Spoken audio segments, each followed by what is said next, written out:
Bellingham lui a vraiment mis une tarte en fait. Il a pété un câble en fin de match. Et on l'avait vu ici. Quand on avait vu que ça avait commencé avec Messi, lorsqu'il s'est imposé devant lui, il lui a dit t'es fou. Derrière, on n'avait pas assisté au calme avant la tempête. Jude Bellingham à la fin du match qui vient décoller une tarte normale les gars. Lui qui était grave frustré à cause du score, c'est parti beaucoup trop loin. Parce que j'ai pas totalement le contexte, mais il est dit que le joueur argentin a essayé de se moquer de Jude Bellingham après le match. Ça me fait tellement de la peine de le voir comme ça, de savoir qu'il s'est donné encore une fois à 100% dans une compétition. Et franchement, vous savez à quel point le 100% de Jude Bellingham n'est pas le 100% de n'importe quel joueur. Et le voir au final s'énerver, se frustrer ainsi.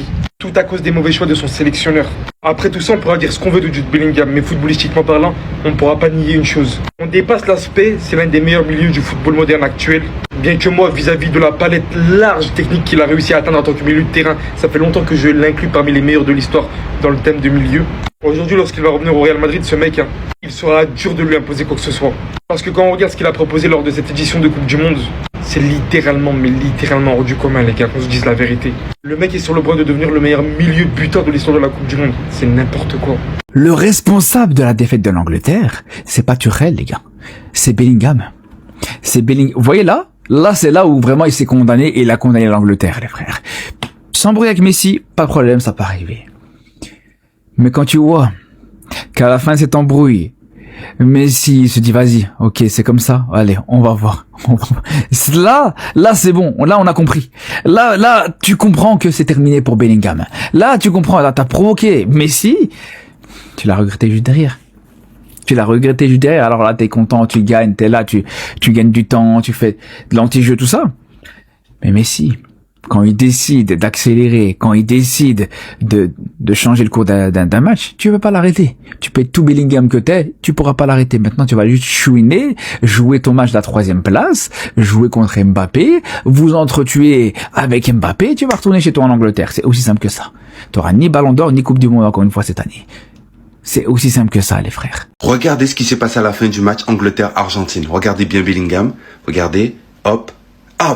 Tape derrière la tête directement. Parce qu'il sait ce qui s'est passé. Il sait ce qu'il a entendu. Dites-vous que sur le direct, moi, j'ai même pas vu ça parce qu'il y avait la caméra et tout. C'est passé à la télé. C'est en regardant un peu les images du match que j'ai vu ce qui s'est passé. Déjà que dans le match, il avait parlé avec Messi. Tu vois que Messi, il est choqué. Bellingham, il doit lui dire, Hernandez, il devait prendre un carton jaune. Il met des coups derrière la tête, etc. Ensuite, les deux ne se sont fait aucun cadeau. Tu vois cette image, tu penses que c'est Photoshop, c'est de l'intelligence artificielle. Mais non, c'est un vrai duel qu'il y a eu entre Messi et Bellingham dans le match. Si en plus de ça, tu rajoutes la défaite, donc les nerfs de Bellingham sont déjà tendus, qu'est-ce que tu as été lui dire pour que lui il réagisse comme ça? Parce que les gars, là, on va pas être bête, hein. On sait très bien qu'il a dû dire quelque chose qui n'a pas plu à Bellingham. Surtout, il a dû se dire, bon, ce sont des Anglais, ils parlent pas espagnol. Malheureusement pour lui, Bellingham, il comprend l'espagnol. Regardez sur ce plan-là comment Bellingham a tendu l'oreille. Ensuite, il a réagi au quart de tour. Moi, je vous dis, il a dû dire une dinguerie à ses coéquipiers. On sait que les Argentins, ils aiment narguer, ils aiment provoquer. Il a dû tenir ses coéquipiers et dire 2-3 trucs en espagnol. Et c'est pour ça que Jude Bellingham l'a tapé direct. Je suis sûr qu'il réagit pas pour rien. On dit que Jude Bellingham, il a du caractère, etc. Mais de base, le gars, il est fair play. De base, il serrait la main aux Argentins. Hein. Et puis le gars, il est venu, il a parlé. Donc c'est normal qu'il réagisse comme ça s'il a dit une dinguerie. Les gars, on a enfin la traduction de ce que se sont dit Messi et Bellingham à ce moment-là. Regardez, là, ils sont un petit peu en train de s'embrouiller. Messi, il le regarde. Ah ouais, t'es comme ça. Y a pas de souci. Et voilà comment ça a fini. Messi, encore une finale de Coupe du Monde.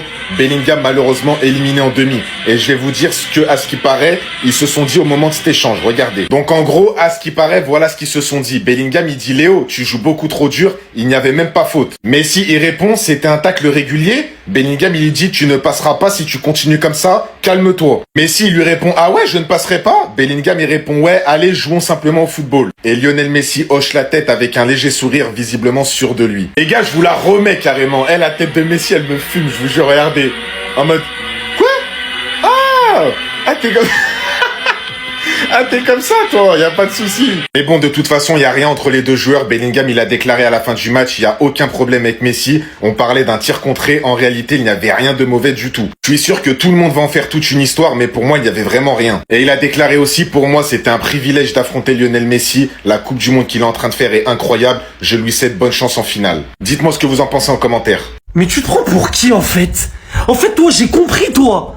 Toi, tu fais des saisons blanches, t'enchaînes, tu commences à être bon, te remets dans les débats avec Pedri et tout, et tu te prends pour qui t'es pas. Tu viens embêter le GOAT, tu viens manquer de respect au GOAT. Mais t'as craqué ou quoi? Mais t'as pas retenu les leçons en fait, tu crois que t'es le premier à vouloir tester le GOAT? Tu crois que t'es original? Ça finit toujours de la même manière. 9 de notes, 2 passes D, toi t'es en 6,2 bien orangé là-bas. T'en penses quoi de ta carrière? Regardez seulement son comportement. Regardez seulement son comportement après le match. Tu peux pas perdre dans la dignité. Tu viens mettre des claques aux adversaires comme ça. Mais c'est honteux, tu les mérites tes saisons blanches. Voilà Jude, c'est bien joué, t'as été bon pendant les 6 premiers matchs de la Coupe du Monde, excellent. Aujourd'hui tu prends un caca sur le rinté et ton équipe elle se fait sortir. Résultat c'est saison blanche comme pour tous tes autres collègues du Real. Liga, Coupe du Roi, Super Coupe, Ligue des Champions, Coupe du Monde, y a que des croix rouges frérot. Le frérot Kabé il a fait une vidéo, il a dit quand c'était pour tailler Yamal, qui a soi-disant pas serré la main à CR7, vous étiez tous là, vous ambiancez sur ouais Yamal il est détestable. On veut la même énergie. On veut la même énergie sur Jude Bellingham qui parle comme ça à Messi. Il a cru c'était qui? Il a cru que c'était qui? Je vais finir par une chose, le foot ça va vite. Un joueur, il peut te satisfaire pendant 5-6 matchs, être exceptionnel et après répondre des cacas qui pondent depuis 2 ans. C'est ce qui est arrivé à Bellingham, vous vous êtes tous enflammés. Sur ses 6 premiers matchs, très bien, il était exceptionnel. Sa Coupe du Monde, en vrai, s'il sort pas comme ça aujourd'hui, elle est all-time. Mais il tombe sur plus fort que lui, dans l'anonymat. Dans l'anonymat en étant nul. Et ça veut dire, dans cette Coupe du Monde 2026, dans quelques années, 10, 20, 30 ans, bah, la perf de Bellingham, ok, ouais, peut-être on la citera, quelques-uns qui vraiment suivaient à fond la citeront, mais il va passer sous les radars. C'est pour ça que je pourrais jamais streamer Bellingham. Regardez la réaction de Messi. Je sais pas ce qu'ils se sont dit, mais Messi l'a regardé à la fin en mode ah ouais, c'est ça les petits d'aujourd'hui. Vas-y. Il a fait une expression faciale en mode ah ouais, les petits d'aujourd'hui ils parlent comme aux anciens. Vas-y. On va voir si tu vas sortir vivant de ce match toi. Et je crois qu'il a passé le mot les gars. Je crois qu'il a passé le mot. Parce que dans ce match il y avait du petit vice. On dirait que les Argentins ils avaient été briefés. Et même Bellingham, on dirait qu'il avait fait de Messi une affaire personnelle. Il avait le seum contre lui. Et normalement, déjà, de toute façon, c'était mérité ce qui s'est passé. Jamais tu lèves ta main comme ça devant Messi. Jamais de ta vie. Moi, je suis en hate watch de l'Argentine. Et Messi, il fait partie de l'Argentine. Ça veut dire, moi, j'ai rien contre Messi. Mais la tête de ma mère, quand j'ai vu Bellingham lever sa main comme ça en parlant à Messi, je me suis dit, ah ouais, ce sale madrilène là, il fait quoi là? Ah, j'ai tout loupé, c'était mort. En tout cas, c'était ce genre de réunion de Brésil. Mais les gars, pourquoi Bellingham a voulu envoyer une patate à Messi cette nuit lors du match Angleterre-Argentine? Les deux se sont détestés pendant toute la rencontre et se sont rendus coup pour coup sur des séquences lunaires où ça a fini en écrasement de tête et prise de MMA. Ça a même failli en venir aux mains et tout ça a commencé dès le début du match parce qu'Enzo Fernandez aurait dû être expulsé dès la 3e minute pour avoir envoyé un énorme coup de coude dans la nuque d'Anderson. À ce moment-là, Bellingham a commencé à péter les plombs et est allé rappeler à Messi que l'Argentine était favorisée par l'arbitrage durant ce mondial.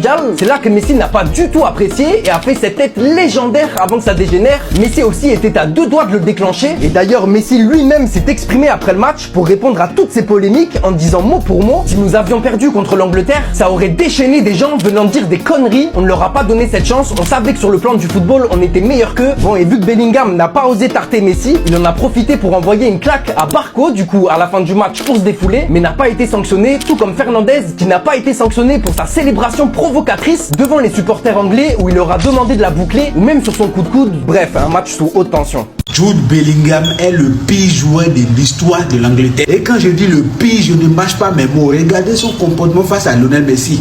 Demi-finale d'une Coupe du Monde. Jude Bellingham pouvait s'embrouiller avec tout le monde sur le terrain, sauf avec Lionel Messi. Si l'Angleterre a perdu, c'est à cause de Jude Bellingham. Jude Bellingham aurait dit à Lionel Messi sur cette action: l'Argentine n'a jamais gagné face à l'Angleterre et ce n'est pas aujourd'hui que tu vas le faire. Écoutez Jude Bellingham après le match: je n'ai aucun problème avec Lionel Messi. On a juste parlé des tirs contrés. En réalité, il n'avait rien du tout. Je suis sûr que les gens en feront une histoire. À aucun moment, si cette action, Jude Bellingham n'avait le droit d'aller discuter avec Lionel Messi. Quand on voit l'action, quand on voit le visage de Lionel Messi, on voit qu'il n'est pas content. Il n'est pas d'accord avec ce que Bellingham a dit. Mais il a dit: mon petit, calme-toi, on verra. Qui sont en pleurs après le match? Vous pouvez mal parler à tout le monde sauf à Lionel Messi. C'est quand même 8 ballons d'or devant toi. Lionel Messi a déjà tout pris, ce que tu n'as jamais pris de toute ta carrière. Et là, il parle à Lionel Messi comme s'ils étaient collègues. Bellingham n'avait pas le droit.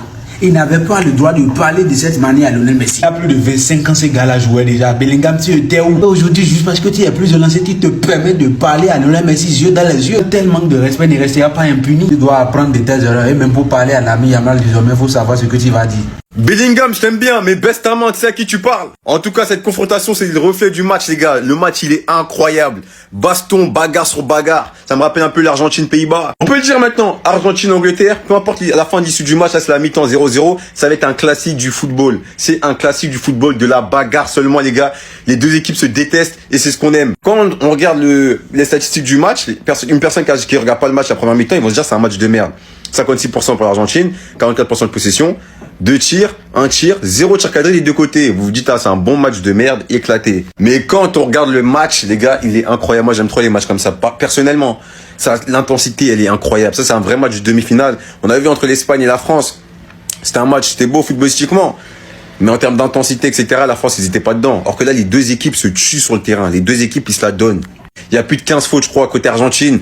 Presque aussi 10 fautes côté Angleterre. Mais ça se tue des deux côtés. Et l'intensité, je pense pas qu'ils pourront tenir ça dans la deuxième mi-temps. Parce que l'intensité qu'ils nous montrent, les gars, waouh, c'est ça le football de haut niveau. Les deux équipes ont joué une prolongation lors du dernier match. Mais là, sur le terrain, ça se la tue. Ça se voit que c'est un match de demi-finale. En tout cas, pour moi, le match, il est incroyable, j'aime trop.